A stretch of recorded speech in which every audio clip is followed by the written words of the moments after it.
Hello. Today was the opening of the Chief Peguis Trail. Uh,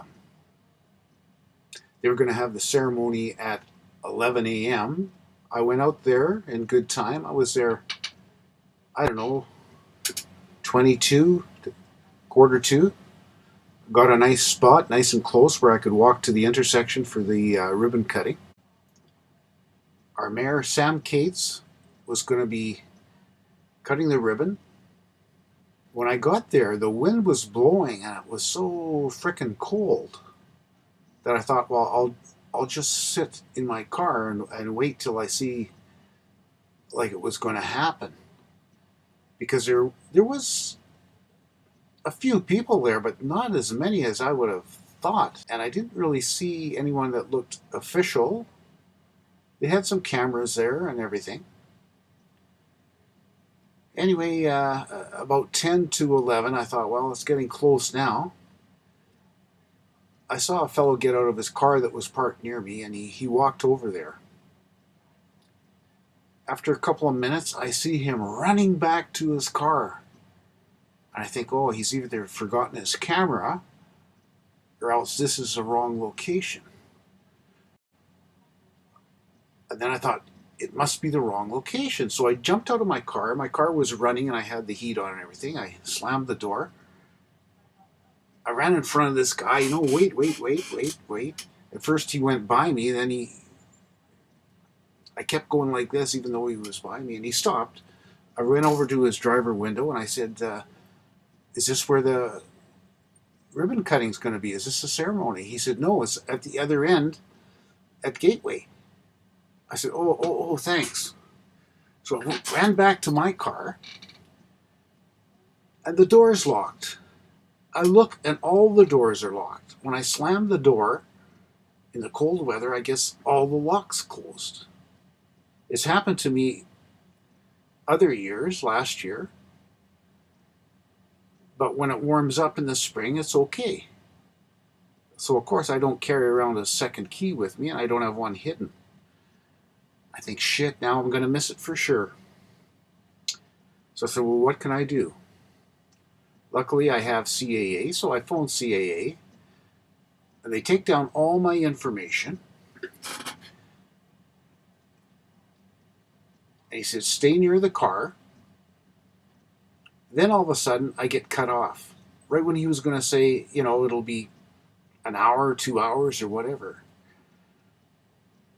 So I think, oh, geez, I better phone back. Anyway, I try phoning back, and I get a different guy on there. And I told him the situation. He looks it up on the screen, on his information, and he said, well, it hasn't been logged yet. So he starts taking down all my information again. I thought, I have to go through this.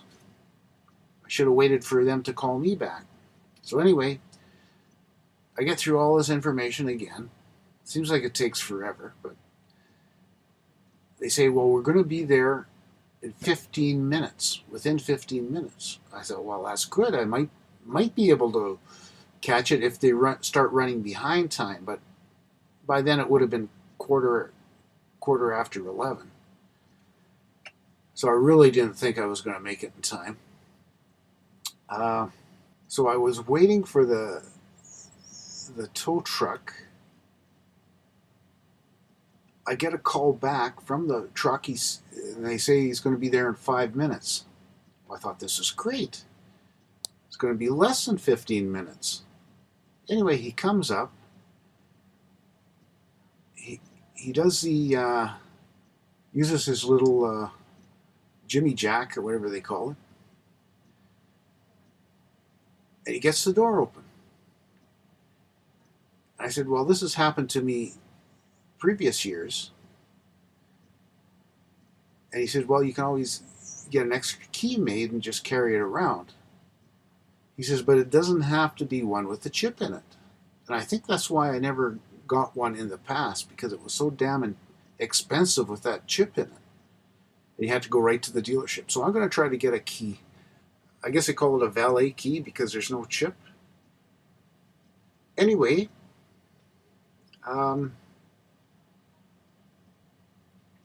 jump in my car and I head down Springfield. I hit Raleigh, I go down Raleigh, and I park right on Raleigh as far as I could, right near Donwood. Anyway, I have a fair jaunt from Donwood to Chief Peguis. By the time I get there, you can see a lot of the guys with camera, they're packing up their tripods and everything, so I figured I missed it. So I went up to some workers and I told them the situation. They said, yeah, you missed it, but they're heading to the other end now, at Henderson. I said, oh shit, that's where I came from. And they indicated that Sam Cates will be, removing the barricades and doing everything there now. Anyways, before I headed down to Henderson Highway, I took a picture of the pedestrian bridge that they built. It looks like a pretty neat bridge. This connects the walking paths that they made last year. The funny thing was they never opened up the leg that goes from Gateway to La Jamodier, but I guess they will later this afternoon. So anyway, ran back to my car, got in, drove back down Springfield to the exact location where I had parked the first time, on the Safeway lot. I go out there, and of course, the barricade's open. There's cars going up and down both ways by now. I even stopped and talked to Brian Barkley. I parked right beside him. So I told him my situation. I'm sure he was impressed, but I don't know.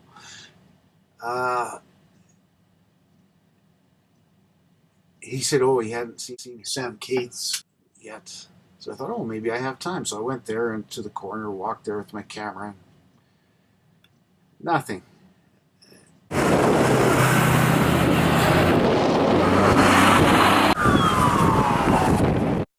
It's now been open for 45 minutes, and 2 rescue vehicles have used the new Chief Peguis Trail. And also, I heard one speeder got ticketed within the first 5 minutes for speeding.